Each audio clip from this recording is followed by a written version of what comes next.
시편 145편 다윗의 찬송시인데요. 14절 일부만 읽겠습니다.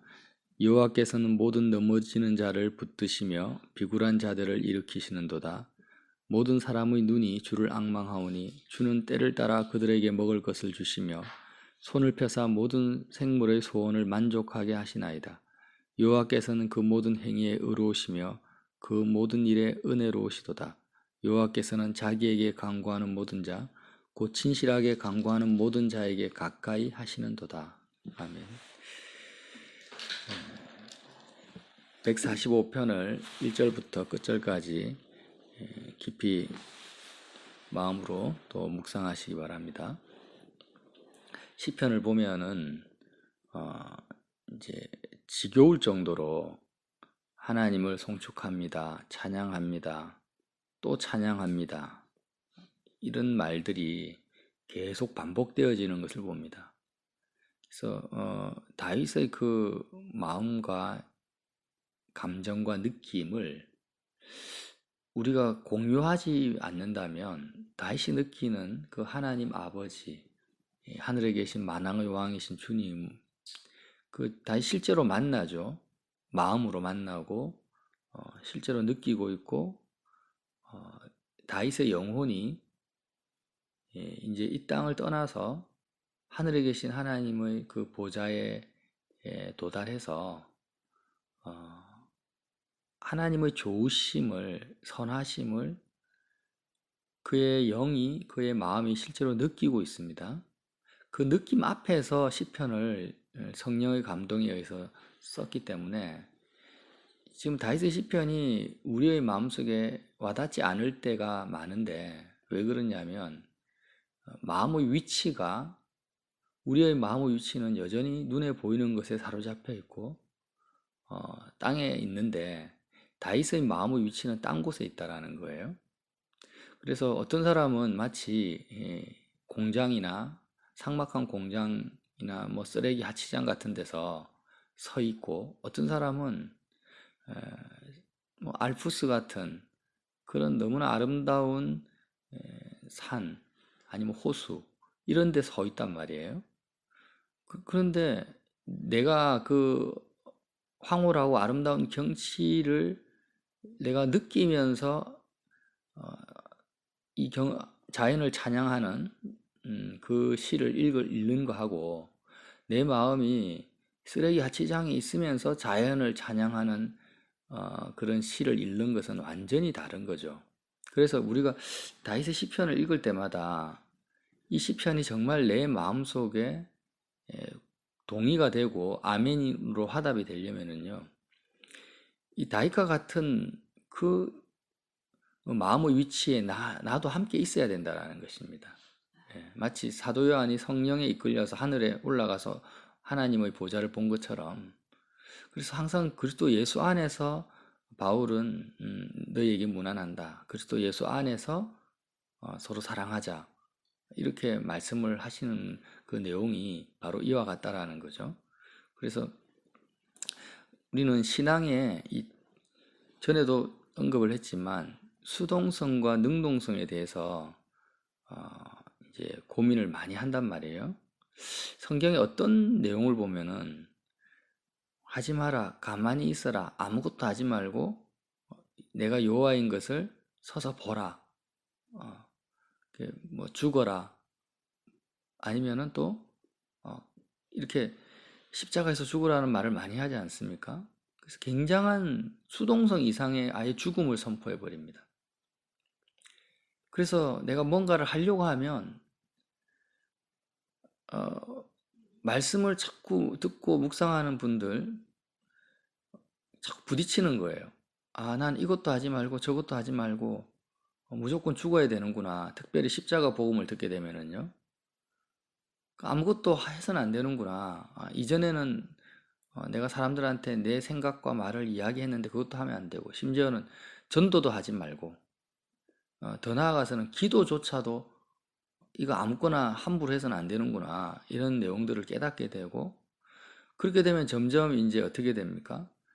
복음은 기쁜 소식인데 복음을 자꾸 나는 들었는데 그 복음 자체가 짝퉁이 아닌데 내 삶은 점점점 수동적으로 빠지게 되고 세상과 더 차단되어지고 사람과의 관계도 더 멀어져 가고 모든 것이 더 세상과 더 끊어지는데 마음만 끊어지는 것이 아니라 실제 관계도 다 끊어져 버리고 하는 일 자체도 이제는 뭘 해야 될지도 모르는 그런 어떻게 보면은 좀 오리무중에 빠져버리는 그런 신앙의 과도기적인 것을 경험하게 된다라는 것입니다. 그래서 이런 신앙의 과도기가 계속 연속적으로 유지되는 것은 좋지 않습니다. 하나님께서 원래 사람을 창조하실 때 하나님의 형상으로 지으셨고 사람에게 독립적인 자유의지를 주신 거죠. 아담에게. 그래서 아담에게 모든 것을 네가 이름을 한번 지어봐라. 만물의 이름을 아담에게 짓게 하신 거예요. 그래서 아담이 판단하고 생각하고 그렇게 다스리고 하는 것을 하나님이 기뻐하셨습니다. 그래서 우리가 자녀를 키워보면은 자녀가 아기 때는 아무것도 할 수 있는 능력이 없지 않습니까? 그래서 다 존재 자체로 예쁘고 사랑스럽고 해서 뭐 기저귀도 갈아주고 밥도 먹여주지만 자녀가 점점 자라면 자랄수록 부모의 마음속에서는 자녀를 사랑하기 때문에 그가 스스로 판단하면서 자기가 뭔가를 스스로 이제 밥도 먹고 학교도 가고 공부도 하고 친구들도 사귀고 이렇게 하기를 원하지. 애가 다 컸는데 밥도 먹여주고 옷 입혀주고 이렇게 하기 원하는 부모가 아무도 없지 않습니까? 그것처럼 하나님께서 원하시는 것은 뭐냐면 정말 우리가 천국의 보석과 같이 또 생명나무와 같이 다양한 각자가 가지고 있는 유일무이한 다양한 개성과 그 아름다움의 인생이 펼쳐지기를 원하고 자유의지를 가진 인간으로서 그렇게 어떻게 보면은 좀 겉으로 보면은 독립적으로 그렇게 내가 합리적이고 가장 이성적인 사고와 판단을 가지고 논리적인 판단, 이성적인 사고와 판단으로 그렇게 적극적으로 능동적으로 인생을 살아가기를 원하시는 것이 우리 하나님 아버지의 마음이라는 거예요. 그런데 왜 성경은 예수님이 이 땅에 내려오셔서 나의 죽음에 참여해라. 날마다 나의 죽음을 먹고 마셔라고 말씀하셨는가? 이제 이런 두 가지의 말씀, 상충되는 말씀 가운데 끼어가지고 갈등하고 고민하는 것이 신앙의 과도기라는 것입니다. 이 과도기가 나쁜 것만은 아니고 누구든지 거쳐가야 될 과정이라고 생각해야 된다는 거죠. 사춘기처럼. 그래서 왜 이런 일이 벌어집니까? 마귀는요, 이 세상이 마귀의 그 권세 아래 있지 않습니까? 크게는 하나님의 주권 아래 있지만, 그러니까 우리가 이전에 인생을 어떻게 살아왔습니까? 나는 스스로 판단하고 생각한다고 생각합니다. 내가 독립적으로 생각하고 판단하고 내가 결정할 수 있다고 생각합니다. 자유의지를 가지고. 그런데 복음을 알고 보니까 진리 안에서 보니까 사람들은 다 자기 뜻대로 자기 생각대로 논리적으로 합리적으로 잘 판단하면서 살고 있다고 착각하면서 살아가고 있다라는 사실을 발견하게 되는 거죠. 알고 보니까 쏟고 있는데 마귀에게 조종당하고 지배당한 상태, 악한 영에게 끌려다니고 있는데도 불구하고 본인은 그것을 모른 상태에서 자기 스스로 자유의지를 가지고 자기 뜻대로 살고 있다라고 완전히 쏘은 상태에서 인생을 다 살아가고 있더라는 것입니다. 그래서 마귀는 이렇게 자기 정체를 싹 감춰버리고 인간을 완벽하게 자기의 손아귀와 수중에 두고 모든 생각과 감정까지 조종하기를 원한다라는 거예요. 실제로 사람들은 조종받고 있는데 조종받고 있는 사실조차도 모른 상태로 이제 죄와 사망의 권세 아래 살아왔다라는 것입니다. 그러다가 이제 복음을 받아들여서 예수님을 믿게 되죠. 대부분의 그리스도인들이. 그렇게 믿게 되면 본인은 순간적으로 자유함을 경험하게 됩니다. 예, 하늘의 기쁨을 경험하게 되고 또 하나님이 주신 은혜 안에서 살게 되는데 그 주님과의 그 은혜 안에서 살게 되는 기간은 아주 그렇게 자동적으로 되는 게 아니라는 거죠. 왜냐하면 이전에는 마귀는요, 내 자유의지와 상관없이 나를 지배하고 조종하는 세력이었고, 어, 창조주 하나님, 예수님은 우리를 인격적으로 우리를 존중하시면서 내 선택이나 내 판단을 조정하거나 지배하지 않고, 어, 부모가 자녀가 독립적으로 그렇게 능동적으로 살기를 멀리서 지켜보듯이 스스로 이렇게 하길 원하는 거죠. 그것처럼 하나님께서는 우리를 사랑하시기 때문에 말 그대로 우리에게 자유의지를 주시고 진짜 선택의 자유를 주신다라는 거예요. 그러니까 하나님을 믿어도 뭐가 힘드냐면은 이전에는 내 의지와 상관없이 지배와 조종 속에서 살아왔던 그 습관, 그 인격적 관계가 아니라 지배적 관계 속에서 그렇게 살아왔던 이 육신의 본능과 재성이 그대로 내 속에 30년, 40년 동안 이렇게 스며들어 있고 체질화되어 있는 상태에서 하나님을, 인격적인 하나님을 만나게 되는 것입니다. 그리고 은혜를 받게 되는데 이 이전의 육신의 그 본능과 체질이 하루아침에 안 바뀐다라는 거예요. 하루아침에 안 바뀌고 만약에 예를 들면 그것이 하루아침에 싹 다 바뀌어버렸어요. 싹 바뀌어버리고 정말 하나님을 인격적으로 사랑하는 그 체질로 하루아침에 바뀌어버린다면요. 성경은 우리에게 뭐라고 하냐면 이제 예수님의 그 죽음을 한 번만 먹으면 되는 거예요.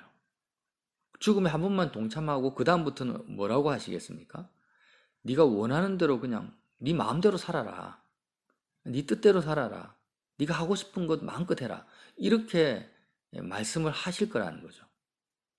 그렇게 하나님은 말씀하고 싶다라는 것입니다. 하나님의 마음과 중심이. 그런데 우리는 여전히 사망의 몸에 바울이 사도의 고백처럼 계속 거하고 있고 거해 왔었기 때문에 주님이 그렇게 말씀하실 수가 없는 것입니다. 정말 우리가 죽어서 천국에 갈 때까지는 어떻게 이야기하십니까? 날마다 자기를 부인하고 자기 십자가를 지고 나를 쫓아라. 성찬식을 하면서 내 살과 피를 일용할 양식으로 매 순간 먹어야 된다. 이 살과 피를 먹지 않으면 영생할 수 없다.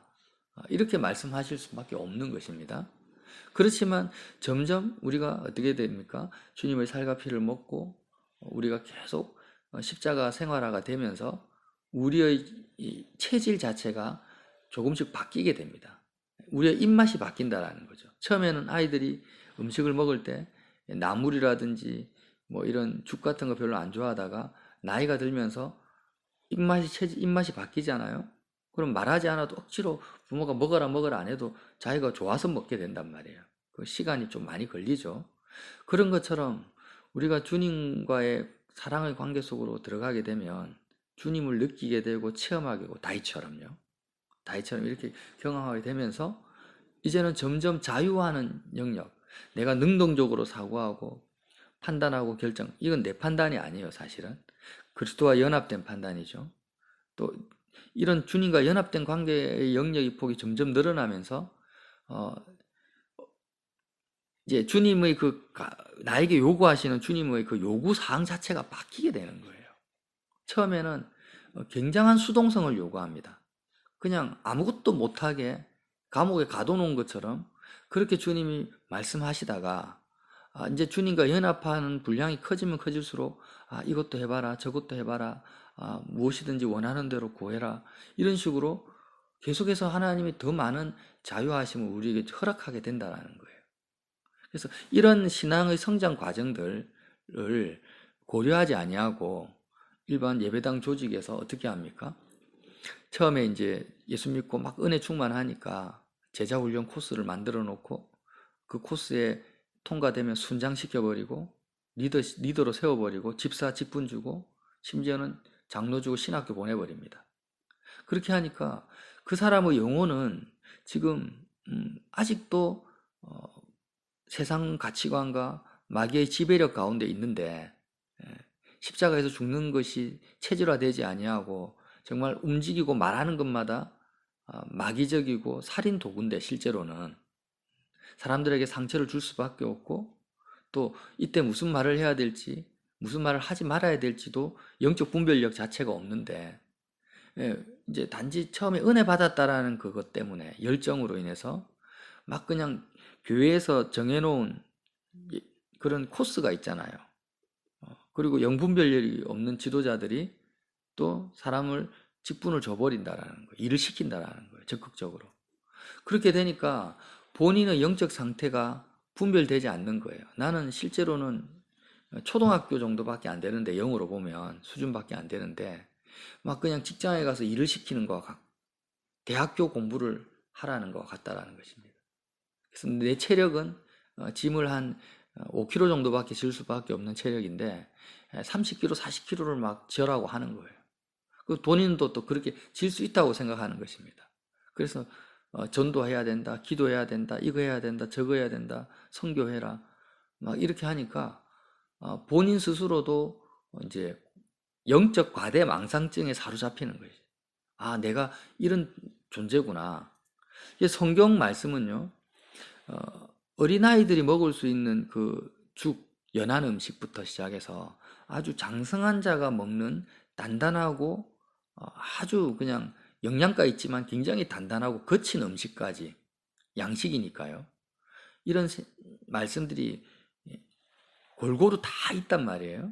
그러면 나의 영적인 수준은 지금 죽을 먹어야 되고 연한 음식을 먹어야 되는데 본인이 자신의 영적 수준을 알지 못하니까 또 십자가를 향한 체질, 영적 체질을 알지 못하니까 어떻게 하냐면은 소화도 안 되는 그런 단단한 음식을 먹다가 얹혀버리고 심지어는 사망에 이르기까지도 한다는 것입니다.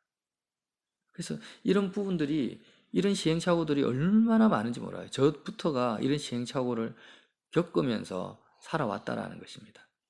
그래서 이제 그러다가 이제 십자가 복음, 내가 정말 십자가에서 온전히 죽는 것이 뭔지에 대한 의미를 알게 되면 또다시 신앙생활을 처음부터 다시 하는 듯한 그런 느낌 속으로 들어가게 됩니다. 그렇지만 이제 그렇게 또 다시 시작할 필요가 있다라는 거예요. 그런데 이제는 어떻게 합니까? 내가 이제 분별이 되는 거죠.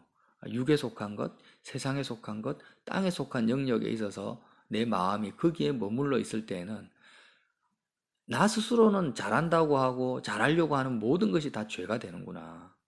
내가 뭘 하고 안 하고가 중요한 게 아니라 내 마음의 위치가 어디에 있느냐가 더 중요하다라는 것을 깨닫게 되고 어찌하든지 간에 십자가가 나의 길이 되셔서 내 마음이 땅에 머무르지 않고 그리스도 예수 안에 하나님 안에 하늘에 이르는 그런 상태에 가는 것이 중요하다라는 것을 알게 됩니다. 그래서 이제 어떻게 합니까? 그때부터는 어쨌든지 간에 그리스도의 죽음에 참여하고 동참하고자 그리스도의 죽음에 참여하고자 집중하게 된다라는 거죠. 이거는 굉장히 옳은 것이고 맞는 거예요. 근데 이제 뭘 말하고 싶은 거냐면 오늘 다윗의 시편 145편에 말씀하신 것처럼 고백한 것처럼 다윗은 하나님을 향한 그 실제 다윗의 감정과 느낌이 하나님을 찬양합니다. 송축합니다. 대대에 찬양할 것입니다 하면서 영원토록 날마다 주님을 찬양합니다 하면서 이 다윗의 마음의 위치가 어떻게 됩니까? 이미 오늘 시편 145편은 십자가를 통과해서 하나님의 좋으심과 선하심을 그 머리끝부터 발끝까지 가득 채워지는 상태라는 거예요.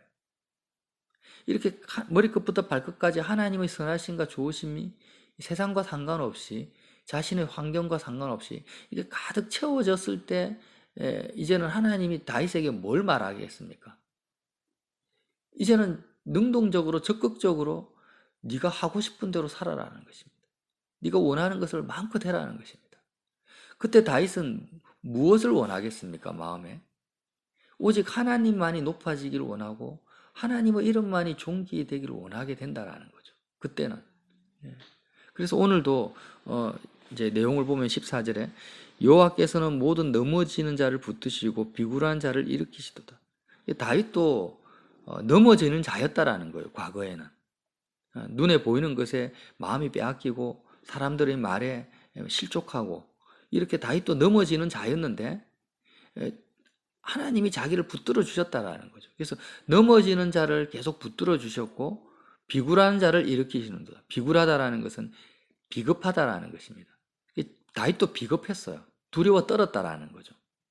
비겁하다라는 것은 뭐 거짓말했다 이런 뜻이 아니라 여기서는 너무나 눌렸다라는 거예요. 사람들이 윽박지르면 주눅 들어버리고 자기도 뭘 어떻게 해야 될지 모르고 당황스럽고 이런 연약하고 넘어지는 자기 자신이었다라는 것입니다.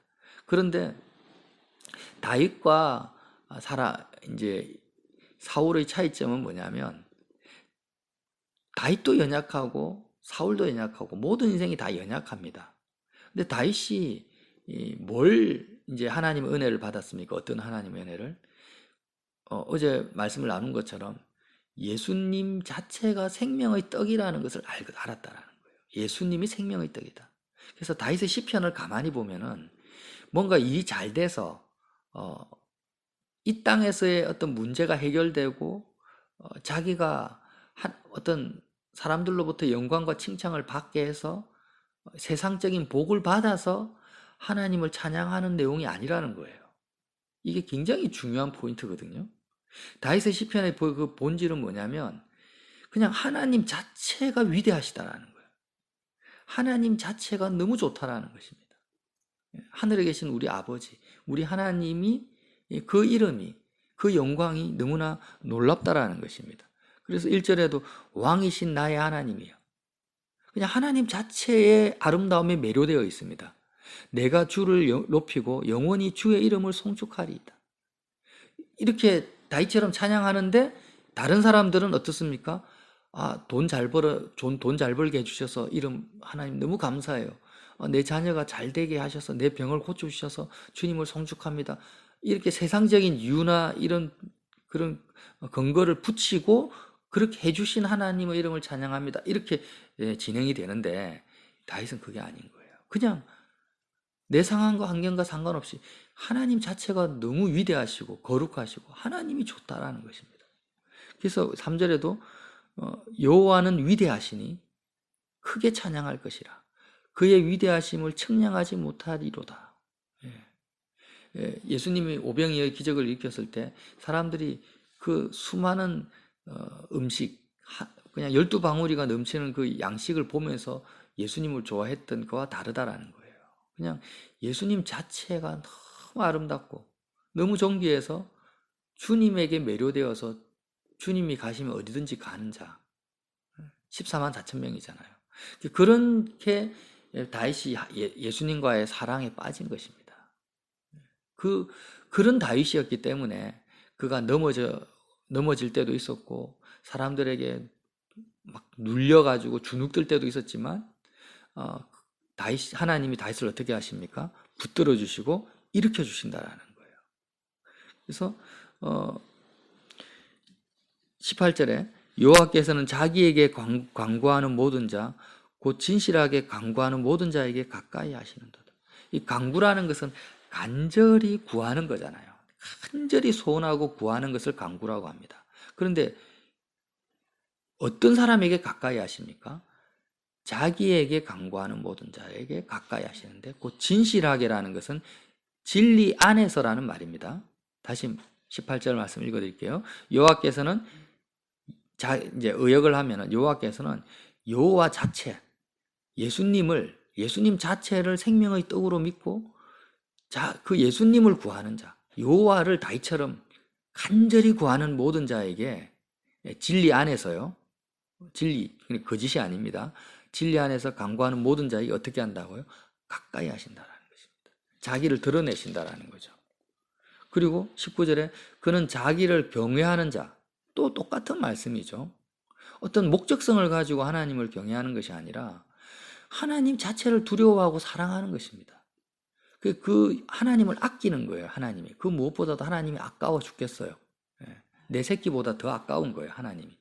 자기를 경외하는 모든 자들, 경외하는 자들의 그 사람의 소원을 이루시며 그들의 부르짖음을 들으사 구원하시리로다. 여호와께서는 자기를 사랑하는 자들을 다 보호하시고 악인들은 다 멸하시리로다. 누구를요? 여호와를 사랑하는 자들을 보호하시는 거예요. 성경에서 보면 여호와가 지켜주시고 일으켜주시고 붙들어주시고 보호하시고 소원을 이루어주시고 그의 신음소리까지도 들으신다. 이런 말들이 누구에게 다 적용됩니까? 다윗과 같이 하나님 자체의 좋으심과 선하심을 느끼고 경험하면서 그렇게 황홀해서 미치겠는 거예요. 미치고 팔짝 뛴 거예요. 너무 하나님이 좋은 거예요. 하나님 자체가. 이 마음의 상태, 이 영혼의 상태에 들어가기만 하면 그 사람의 자유의지나 이성적 판단, 논리적인 생각은요, 이제는 마귀의 권세, 세상의 권세에서 벗어난 상태입니다. 우리가 정말 마귀의 권세, 세상의 권세, 마귀의 조종과 지배에서 우리의 생각과 감정과 마음이 자유롭게 됐다면 어떤 상태겠습니까? 하나님의 좋으심에 정말 가슴이 터질 정도로 하나님의 좋으심이 다윗처럼 시편이 내 머리끝부터 발끝까지 가득 채워진다라는 것입니다. 그러니까 다른 말로 말하면은 내 마음이 정말 하나님에게 뿅 가서 하나님이 너무 좋아서 미치겠어요. 그 미치는 마음이 없어. 그냥 없고 냉랭하고 그런데 나는 죄에서 자유했다. 나는 이제 악한 영의 세력에서 나는 벗어났다. 이렇게 말하는 것은 다 거짓말이라는 거예요. 정말 내가 땅의 영역에서 벗어나고 죄의 세력에서 벗어났다면 이제부터는 어떻게 되겠습니까?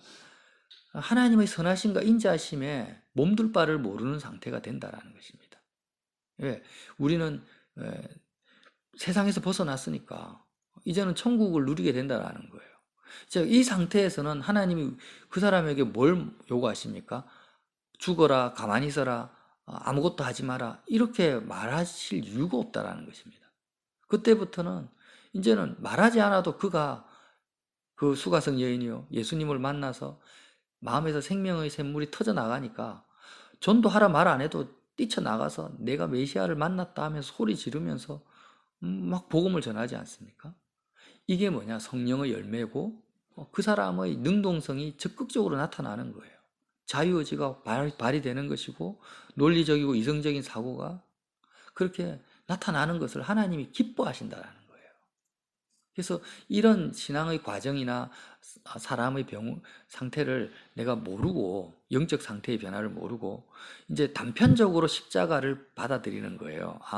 그리스도와 함께 죽으라 하니까 이제 아무것도 하지 말자, 죽자, 이렇게 받아들이고 있는데 이 과정이 짠짠하고 이루어지지는 않는 거예요. 왜?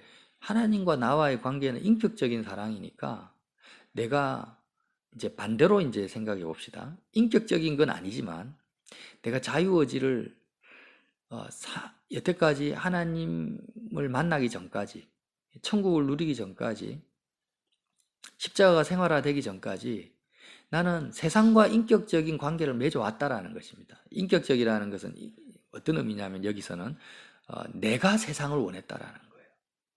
내가 세상 성공 출세, 세상에서 잘 되는 것, 잘 먹고 잘 사는 것, 이 땅에서 오래 사는 것을 마귀가 나를 꼬드겼지만 결국에는 내가 내 의지를 가지고 마귀에게 마음을 주고 생각을 주고 감정을 줬다라는 것입니다. 그래서 인격적이진 않지만 세상과 인격적 사랑을 해온 거죠. 자유의지를 가지고. 그런데 하나님과의 관계에서는 이제 우리는 얼마나 참 공의가 없고 정말 거저먹기, 정말 버릇이 없는지 몰라요. 영적인 버릇이. 왜 그러냐면은 그렇게 세상과 인격적 관계, 자유의지를 동원하면서 사랑을 해놓고 하나님과의 인격적 사랑은요, 하루아침에 짠하고 되려고 한다라는 거예요.